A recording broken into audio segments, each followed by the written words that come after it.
Hi, everybody. I'm Jackie Somerville, and welcome back to Storytime Saturday, where I am continuing to read to you from my latest book all the stories about how loving younger men reignited my passion. So, we left off last time with this paragraph. I spent the rest of the day writing what was to become a best-selling book. Possessed by love and inspired by passionate sex, I had tapped in to my zone of genius. And now, today, we're going on to chapter 5, which is called Pitbulls and Parole. And once again, I will make sure to include all the previous chapters below this video so that if you haven't caught up, you get to do that. So welcome to chapter 5. I remember the first time I went to the beautiful man's home. It was shortly after we started dating. I felt like a sitting duck as I drove my shiny convertible BMW through streets where mangy dogs ran loose in neighborhoods of dusty yards and pit bulls on chains. It was a place where he rented a small room and got a break on the cost from someone who was rarely there in exchange for caring for the animals. I might as well have been on Mars. Will you come with me to check in with my parole officer? I have to pee in a jar. Scheduled in random check-ins and drug tests. Part of being on parole. You want me to come with you? Why? Why can't you go on your own? I asked. Of course I can, he said, but you're my girlfriend. We're together, and I'd really like your support. It didn't enter his head or heart that such things could turn me off or flash dire warnings across my bourgeois skull. I wavered. God, I'm not sure I'm cut out for this. It was like the time his car broke down and he called me to pick him up. I remember the hardening of my heart as I drove up and saw him standing by that old beater of a car at a remote gas station on the edge of town. Why didn't you call a friend? I asked incredulously. I wondered, where was his pride? You're my lover. You're my girl, he said equally incredulously. Why would I call anyone before you? His intoxicating and naive belief of love me as I am or it's not love at all was already on display the night we met. That was when he'd candidly confessed to me in all my apparent virtuosity that he'd been to prison and was still on parole.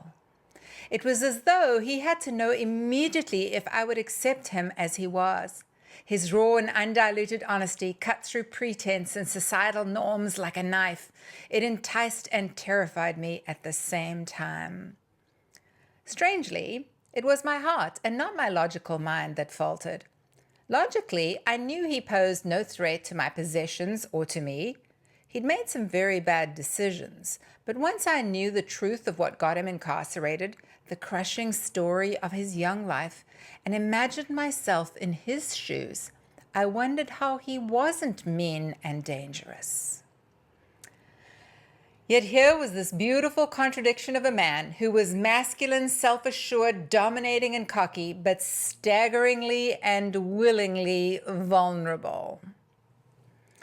The parole office was in another part of town I'd never needed or dared to venture into before. He went inside and I positioned myself on the grass under a tree, clutching my handbag and turning the diamond on my finger around to face my palm. I felt like a fish out of water, gasping for air and flailing around desperately in search of something comforting and familiar. Then he was done. He walked towards me with a big smile and bent down for an unabashed kiss. That's it? I asked. How'd it go? All good, baby girl. I'm a model parolee. I couldn't get over his openness and the complete absence of shame. He was so proud of his essence and confident to his soul. Love me as I am, or it's not love at all. To him, he was enough. It didn't faze him that he hadn't been to regular school since grade 7, had a history that may well scare the most jaded of souls, and didn't have a pot to piss in, besides a cup at the parole office, that is. To the outside world, he didn't have anything to offer. To him, He had an abundance of love, and wasn't that all that mattered? I, on the other hand, had been raised in a world where your value is directly connected to your net worth. Your standing in society, your education, reputation, and willingness to color in between the lines determined your worthiness. It's a place where success is defined by dollars and worthiness by compliance. Both my grandfathers had fallen on some very hard financial times in their lives, and I remember how much shame surrounded their stories in my family. There was apparently nothing worse that could befall a man. It was unacceptable in our world. In the beautiful man's world, financial failure and apathy were likely too acceptable. My guess is that somewhere in between lies the truth, a place where there's a balance of compassion, standards, responsibility, and perspective. By the paradigms of my world, my previous life, the decade I spent from 1999 to 2009 in Canada with Mr. Ferrari, had been perfect. He spent money on me, secured my financial future, put 3 magnificent and extravagant roofs over my head, and indulged in all my material desires. I was so blessed, and I remained deeply grateful. The fault wasn't his that I ended up feeling empty and miserable in the face of it all. Most of my friends and acquaintances thought I should make things with Mr. Ferrari work, despite the fact that the passion was non-existent and the partnership for both of us had run its course. But they had grown up in my world and measured success with the same yardstick. Paradigms, we all come by them honestly. The beautiful man was sent to shatter mine. As it turned out, my soul was prepared to give up every material possession I'd ever asked God for or dreamt of owning in exchange for passion, passionate love, passionate sex, and passion for life. But my mind didn't think I could. So it happened slowly, painfully, and fearfully. I clung desperately to the old God while being intuitively called into wild uncertainty. As I hung on by my fingernails to the walls I'd painstakingly built throughout my life, divine guidance tugged at me. Those walls were big and strong. I'd built them to keep out suffering, disappointment, failure, heartache, rejection, compromise, and subservience. In short, to keep me safe, and by default, to keep me from love. But my soul wanted to experience real love and full self-expression at all cost. I was drawn to the beautiful man's deep, sexy, dangerous, and exposed love like a moth heading towards a deadly flame. Chapter 6, The Princess and the Pea. After my brief baptism by fire in his world, we became swept up in a whirlwind of lust, luxury, and laughter in mine. I was starring in a Canadian reality TV show at the time, and many of the scenes were shot at my magazine-worthy California home. We'd only been dating briefly when the beautiful man made a cameo appearance. One of the storylines had the cast flying to Vegas on a private plane. The beautiful man had to take care of his son, and we arranged for him to drive to Vegas in my BMW on Saturday night after returning the boy to his mother's home. We filmed that evening at a nightclub. The beautiful man parked the car at my hotel well after midnight and made his way to the club. I stood outside in conversation with the producer, and when I looked up over her shoulder, I saw him walking towards me. Confident, beaming, sexy. The producer took one look at my reaction and said, "Oh my God, that must be your man, and holy shit, you are in love." Nothing beats dancing with somebody you cannot wait to fuck. We were so hot together on the dance floor that night, a lesbian woman propositioned us for a menage a trois. The beautiful man flirted and thrived on all the attention. My attraction to him defied all previous experiences. I wanted him with a hunger so powerful that it drove me to throw all caution to the wind, to reject logic and reason, and to go along for the wild and unpredictable ride. Before an upcoming party, I took a trip to a designer boutique. I needed to dress up my grocery boy to fit into my world. I left with a tote bag full of men's shirts, shoes, pants, and belts. I spread everything out on the bed in my guest room. And when the beautiful man arrived that evening to join me for the party, I surprised him with the stylish and substantial beginnings of a new wardrobe. "This is all for me?" he asked, with questioning eyes and his mouth gingerly venturing into a smile. "Yes, babe," I said. "It's all for you." His reaction was genuine, grateful, and sweetly humble. I felt full to the brim. He was coming around to my world. It's where the bar was very high. The end game was perfection. You entered the vortex in a constant pursuit of something that didn't exist, because in truth, nothing was ever going to be good enough. Yet I believed in it, so I pushed. "What do you want to do with your life?" I asked one night. "I mean, are you going to slice meat in a grocery store for the rest of your days?" "No way," he said, but he clearly didn't know what he wanted when he grew up. "You just don't understand. It's really hard. People don't give people like me a chance. No one else will hire me." He certainly needed another job. At a pitiful wage and part-time hours, he was living well below the poverty line. I found myself wondering if it was a matter of time before he turned to stealing, perhaps drug dealing, and back to prison. The stats don't lie and actually made perfect sense. The old pull yourself up by your bootstraps is a ridiculous and ignorant notion that I've questioned since I was old enough to speak. How do you pull yourself up by your bootstraps if you have no bootstraps? "I'll pay for tuition if you'd like to study something." "What would you want to do if you could do anything? Magic wand stuff," I said, brazenly wearing my coaching hat. I'm consistently surprised that most people don't know how to answer that question, and my beautiful man was no exception. He went away to think about it, and before long told me he was interested in barbering and hairstyling.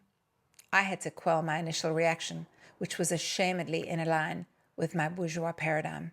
God, if he could pick anything in the world, why would he pick something that pays so little? I already knew that the beautiful man would likely smoke me in an IQ test if we had a contest. He had such an incredible brain. Opportunity, I thought. Dream bigger dreams, for goodness sake. Money and ambition mattered, and I was all about applying that pressure early onto a man I was madly attracted to at that point, precisely because he didn't have those insatiable driving forces. But I was very, very well conditioned. The beautiful man quit his grocery job, enrolled in beauty school, and we were off to the races. On Thursday, he picked his son up, who stayed with us through Saturday evening, another first for me. There has not been a single day in my entire life where I have wavered on my decision to not have children. Now, there was one spending 2 nights in my home every week. My backyard became family central every Saturday afternoon. The beautiful man, his son, and my dog spent hours chasing each other around the pool, dive bombing, barking, yelling, and laughing. Joy and love filled my home to overflowing. Weeks after the TV show wrapped, I had to go on location in West Hollywood to record narrations and voiceovers. The beautiful man came along as my driver, and truthfully, because we couldn't stand to be apart even for a single night. During the hours of waiting around that day, my big masculine man spontaneously picked up a bottle of red nail polish and sat at my feet, painting my toenails. The rest of the cast gasped longingly. We spent the night at the Ritz-Carlton. The LA Lakers were there, and Steve Nash stepped into the elevator with us. Now it was the beautiful man's turn to experience life on another planet. We opened the door to our luxurious room, threw down the bags, and he swallowed me in a deep hug. His enormous hands went down to my ass and he pulled me closer. He kissed me sensually. I wanted him. He pushed me down on the bed. That night, he took me from the front. I was able to see his beautiful face and his expressions. With my legs over his shoulders, I was transported to a place I had never been before, right over the edge where bliss dips into ecstasy. Tears rolled down my temples. "My God, I made you cry," he exclaimed proudly. Yes, and it would not be the last time he did that. The blissful place where my beautiful man took me in the erotic throes of intimacy was a place where perfection did not need to be striven for. It simply existed in all its imperfect glory. It was a place where nothing needed to be earned.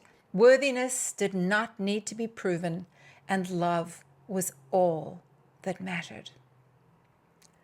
Outside of those moments, I still remained on a never-ending quest for that thing that didn't exist, the eternal journey to perfection.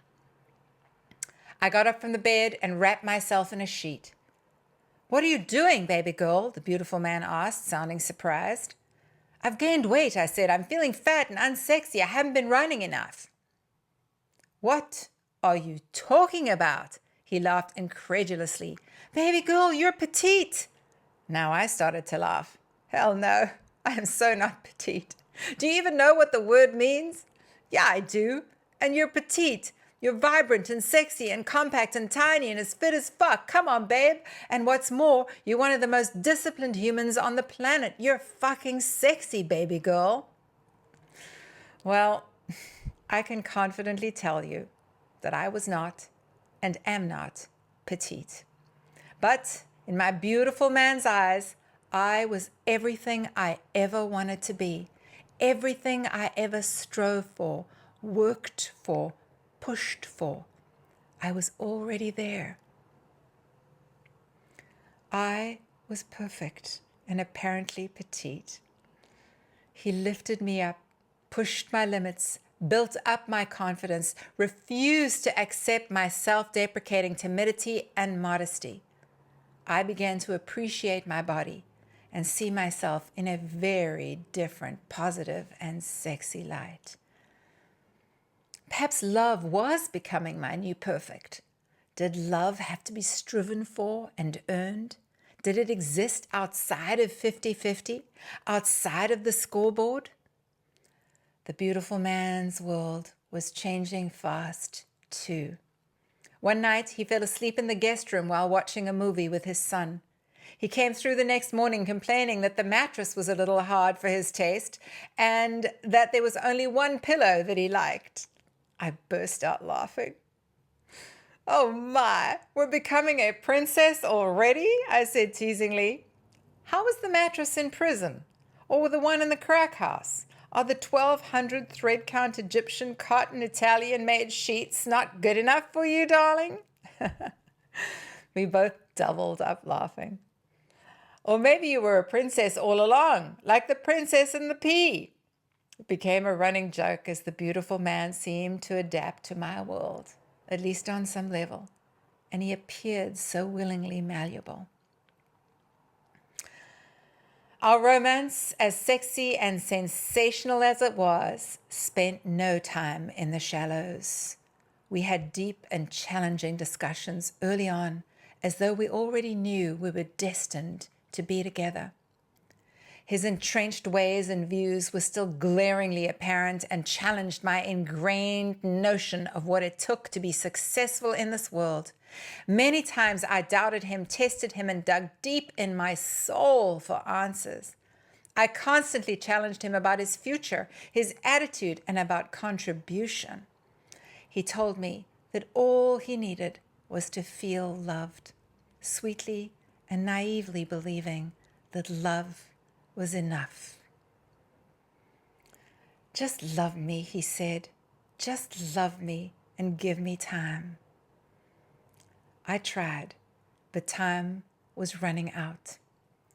The day was fast approaching that I'd have to go back to Canada for a long, long time. As a non-resident, I wasn't allowed to spend more than 6 months a year in the United States, and I was already pushing the limit. With the criminal record, the beautiful man wasn't even allowed into my country. Besides, he had a son whom he loved above all else and classes to attend. The thought of being without him for days, let alone months, was enough to fill me with dread and tear up my heart. What on earth were we going to do? Make sure to tune in next Saturday to find out what we did. If you've liked this video, please click the like button and share it with others. And of course, I do love hearing from you, so leave me a comment. And if you haven't already subscribed to my channel, please do so now and turn on notifications so you don't miss my next video. Thanks again for watching, and I'll see you next time. Bye.